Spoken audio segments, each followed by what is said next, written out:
คอยยอมแล้วคอยบ่ได้เฮ็ดอีหยังคอยบ่ได้เฮ็ดคอยบ่ได้เอาคอยบ่ได้เอาสบายดีพ่อแม่พี่น้องเบิดสุผู้สุคนทุกคนทุกท่านที่เขามาเห็นคลิปนี้เนาะพี่น้องเนาะมื้อนี้มีเรื่องเล่าคนรักคาเฟ่พี่น้องคนรักคาเฟ่มาเล่าสู่ฟังเนาะพี่น้องเนาะมีFacebook ท่านหนึ่งที่ได้ลงคลิปไปอยู่ใน Facebook เนาะได้กล่าวถึงคนรักคาเฟ่เนาะหลายๆลงคลิปเนาะซึ่งทุกคนทุกท่านอาจสิเห็นเนาะซึ่งเป็นไวรัลซึ่งเป็นข่าวลังอยู่ในปัจจุบันนี้เนาะเดือนเฟซไปก็อาจสิเห็นเนาะเดือน TikTok ไปก็อาจสิเห็นเนาะพี่น้องเนาะเพราะว่า2 วันที่ผ่านมานี่เหตุเกิดอยู่ที่บ้านเซตคดเมืองปากซองแข้งจำปาสักพี่น้องแล้วเกิดเมื่อวันที่11มังกรปี2026ที่ผ่านมานี่เนาะสดๆฮอตๆใหม่ๆเลยเนาะซึ่งคนรักคาเฟ่กับพยายามอ่อนวอนเนาะหรือว่าใส่เดียมต่างๆได้เนาะว่าบ่ได้รักบ่ได้เฮ็ดอีสังเนาะบ่ได้รักบ่ได้เฮ็ดอีสังหากแต่ว่าเก็บกาแฟครึ่งกระสอบพี่น้องซึ่งชายคนนั้นก็มีอายุประมาณ50หรือ60เนาะ50หรือ60ปีตามเพิ่นระบุไว้เนาะซึ่งมีท่านหนึ่งที่ว่าอะไรระบุไว้ใน Facebook เนาะที่ว่าอะไรโพสต์ถูกลงหรือไว้วิดีโอลงแสดงความเสียหายเนาะอาจสิเป็นเจ้าของสวนเนาะพี่น้องเนาะที่ได้บอกว่ามีคนรักคาเฟ่เนาะพี่น้องเนาะซึ่งเหตุการณ์เหล่านี้มันก็บ่แม่นว่าสิเกิดตั้งแต่ครั้งหนึ่งครั้งเดียวเนาะมันก็มีหลายเนาะที่ว่าเห็นข่าวเรื่อยๆเนาะหรือว่าคนที่มีสวนกาแฟก็รับรู้กันตลอดว่ามีคนรักเนาะรักกาแฟบ่เฉพาะแต่คนบ่มีสวนกาแฟพี่น้องคนมีสวนกาแฟก็รักของกันคือกันพี่น้องแต่ตัวอย่างว่าเฮาบ่ได้ไปเก็บเนาะเฮาว่ามื้อเก็บ 2-3 วันน่ะสินะบัดนี้เขาเจ้าบ่เห็นเฮาไปเก็บเนาะอาจสิเป็นสวนไก่เคียงกันหรือว่าคนมาจากบนอื่นก็แล้วแต่เนาะเขาก็เจ้าก็รักของกันข่อยรักของเจ้าเราของข่อยประมาณนั้นถ้ากรณีถือคนโลภคนอยากหลายๆหั่นนะเนาะซึ่งประเด็นที่ข้าจะบอกซึ่งประเด็นที่ข้าพเจ้าจะได้บอกมื้อนี้ก็คือมีคนที่ว่าไปคอมเมนต์ใน Facebook เพิ่นน่ะเนาะผู้เสียหายหั่นนะเนาะแล้วก็มีหลายคนแหละที่ว่าแชร์วิดีโอนั้นไปหลายเนาะแชร์วิดีโอนั้นไปหลายบัดนี้ก็มีหลายคนที่ว่าออกความคิดความเห็นว่าอันโจรอันเขาเจ้าอาจสิทุกข์ยากลำบากเนาะขัดสนครอบครัวทุกข์ยากเฮาบ่เข้าใจหรอกเบื้องหลังว่าเขาทุกข์เขายากหรือว่าเขาเป็นอะไรเนาะ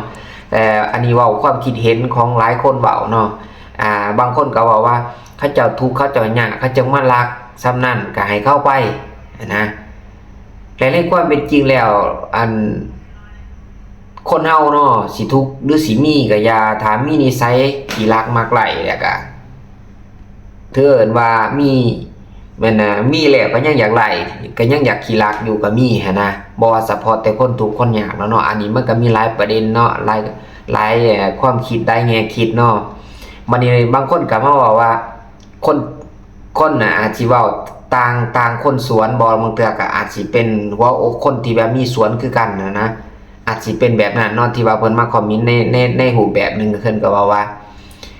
อันคนที่บ่มีสวนอาจสิบ่เข้าใจเพราะคนมีสวนนี่ก็จะเข้าใจได้ดีว่าซ้ำเขาเจ้าสิได้มีเงินไปซื้อสวนเป็นเท่าไหร่ร้อยล้านเนาะซ้ำสิมีสวนมีไร่หั่นนะเนาะเขาเจ้ามีสวนกาแฟของเขาแล้วเนาะเขาเจ้าเจอปัญหานี้ตลอดหรือบางคนอาจสิบ่เคยเจอจักเทื่อก็มีบางคนก็อาจสิเจอหลายเทื่อเนาะแล้วเขาเจ้าว่าโฮมเงินร่วมค่ำซ้ำสิได้สวนกาแฟสวนหนึ่งนี่มันบ่แม่นเรื่องง่ายเนาะแล้วเขาก็ปลูกกาแฟซ้ำสิใหญ่ต้องแล้วบริบัติรักษา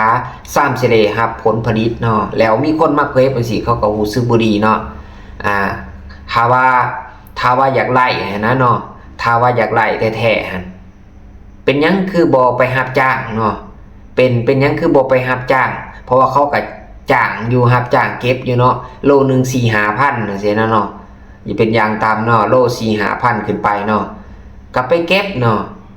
รับจ้างถ้าว่าทุกข์ยากอันนั้นเนาะเป็นหยังจะต้องไปรักของเขาอันนี้เขาก็บอกมีเหตุผลเนาะ บัดนี้ บัดนี้ก็มีคนไปคอมเมนต์หลายๆนั่นแหละต่างๆนานาหลายอย่างหลายแนวเนาะแต่ตามเห็นในคลิปเนาะก็สิตามนี่เนาะมีรูปแล้วก็มีวิดีโอเดี๋ยวสิขึ้นไว้ให้เบิ่งเนาะบัดนี้ในรูปมัน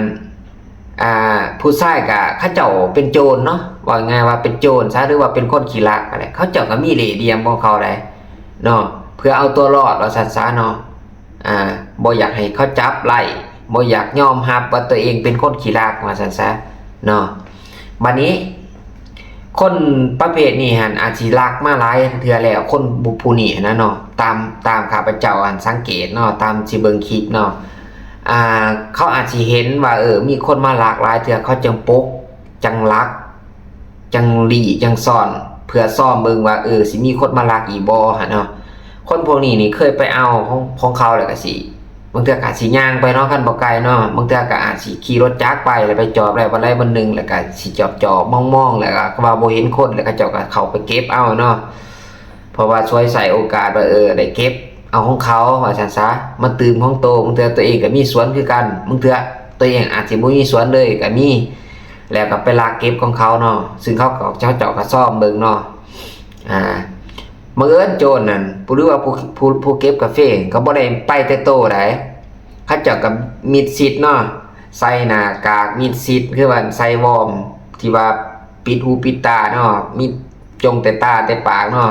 หรือว่าปิดหน้าปิดตาว่าซะสะเว้าง่ายๆซะบัดนี้ถือมีดได้มีครบมีดเนาะคนสวนคนไห้มักสิถือมีดพี่น้องถือมีดบางยาวเพียงนี้เนาะเป็นมีดแหลมมีด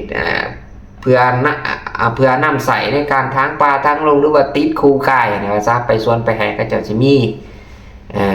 ขาดบ่ได้ตัวนี้นะบางคนสูบบ้านสูบยาเขาเจ้าก็ถือกับไฟว่าซั่นแหละมันก็ติดโตก็ไปธรรมศาสตร์ของเขาคนสวนคนไห้แต่แบบนั้นเนาะบัดนี้ตอนเบิ่งในวิดีโอเนาะเขาเจ้าก็มีเดียมของเขาเพื่อเมื่อคนไปเห็นเนาะเจ้าของเขาไปเห็นเนาะเขาว่ามาลักกาแฟบ่ก็ว่าใช้กาแฟก็ว่าบัดนี้เขาเจ้าจับไล่จังซั่นแหละเขาเจ้าก็อยากฮู้เนาะว่าเป็นหน้าตาเป็นจังไดคนบ้านไหนมาลักเป็นหยังจะต้องมาลักเป็นหยังคือบ่ไปรับจ้างเก็บเอาขาบ่มีสวนเนาะหรือว่าขามีของตัวเองเป็นหยังคือต้องมาลักของคนอื่นเขาก็อยากเห็นเนาะเขาก็อยากจักว่าซั่นเขาก็อยากจับเพิ่นนั่นแหละว่าซั่นเนาะมื้อนี้เพิ่นก็บ่อยากให้ย่อมให้เขาเจ้าจับได้บัดนี้แล้วก็บ่ให้เขาเข้าใกล้บัดนี้เขาก็บ่หันเขาเนาะเพราะว่าเพิ่นมีมีดเด้เพิ่นจะโน้มมือจังซี่เนาะยอมแล้วเพิ่นว่ายอมแล้วเพิ่นว่าอย่าเฮ็ดข่อยเด้อเพิ่นว่าอย่าเฮ็ดข่อยข่อยยอมแล้วเพิ่นว่าคันยอมจังซั่นแหละเป็นหยังคือปล่อยมีดวางมีดลงก่อนกันว่าเขาว่าวางมีดลงก่อนเขาว่าเขาก็บ่หันเขาแล้วเนาะเพิ่นมีมีดเนาะวันนี้เหตุผลที่ข้าพเจ้าเข้าใจเล่ากับย่านเขาตีแล้วแน่นอนก็สิบ่อยากปามีดบางเทื่อย่านเขาลุมเขาตีเขาจับเพิ่นนะของอยากบ่อยากคนก็บ่อยากให้คนจับอยู่แล้วเด้โจรเนาะพะสิอยากให้คนจับเนาะบ่อยากให้เขาจับแล้วหาเดเดียมนั่นแหละยอมแล้วจังซั่นจังซี่เนาะเขาบอกว่างมีดต้องก่อนมีหยังคุยกันเว้ากันบ่เป็นหยังขอยยอมแล้วกาแฟเอาไปโลดขอยบ่เอาหรอกเพิ่นว่าเพิ่นยอมเนาะเพิ่นย่านเขาถือเขาจับเนาะเอาไปเอามาเพิ่นก็ตีอ่อนตียอมเนาะสุดท้ายเพิ่นก็แล่นหนีเนาะพี่น้องเนาะเดี๋ยวสิขึ้นวิดีโอไว้ให้เบิ่งเด้อพี่น้องเด้อตามนี้เด้อพี่น้องเอ้ยถือว่าเหตุการณ์นี้ก็เป็นพุทธหรณ์เนาะว่าการรักของเขาเอาของเขาเนาะเป็นของโตมันก็จิตใจตัวเองก็บ่เป็นสุขดอกเพราะว่าเฮาเอาของคนอื่นเนาะมื้อใดมื้อนึงเขาอาจสิจับได้หรือว่าเขาจับบ่ได้เฮาก็ฮู้แก่ใจว่าเฮาเอาของคนอื่นมาเป็นของโตมันยอมบ่มีความสุขอยู่แล้วเนาะเฮาอาจสิมีอยู่มีกินหรือว่าอาจสิมี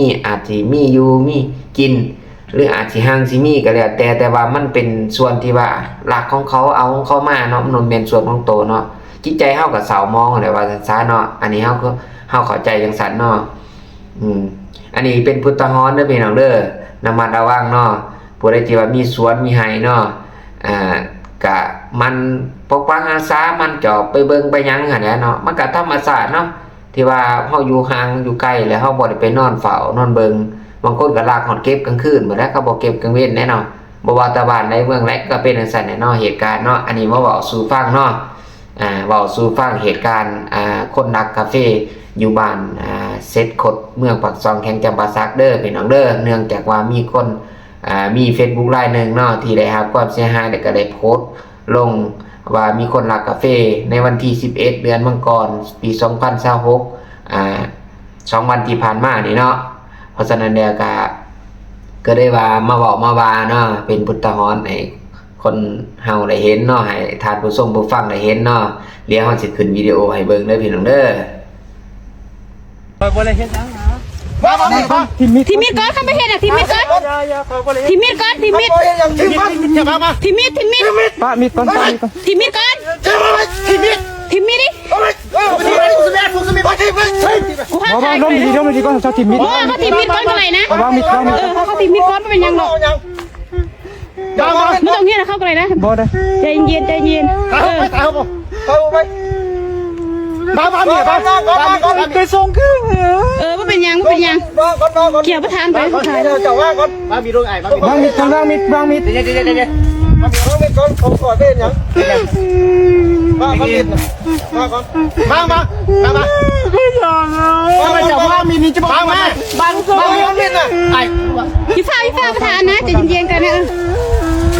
บ้ามีน่ะบ้ามีก่อนไว้บ้ามีก่อนไว้บางมีลูกไอ้บางมีลูกเขาเป็นยังบางลงก่อนได้ไม่เป็นยังหรอกบางลงด้วยเขาล้มกันบางลง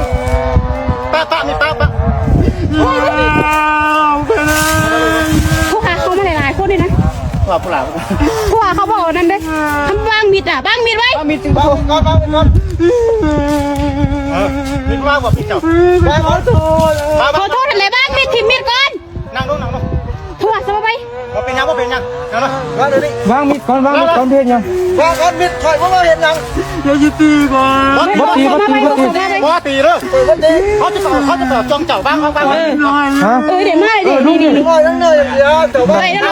ใช้เครื่องเลยเครื่องของเขาเครื่องที่นี่นะลุงมาปีนี่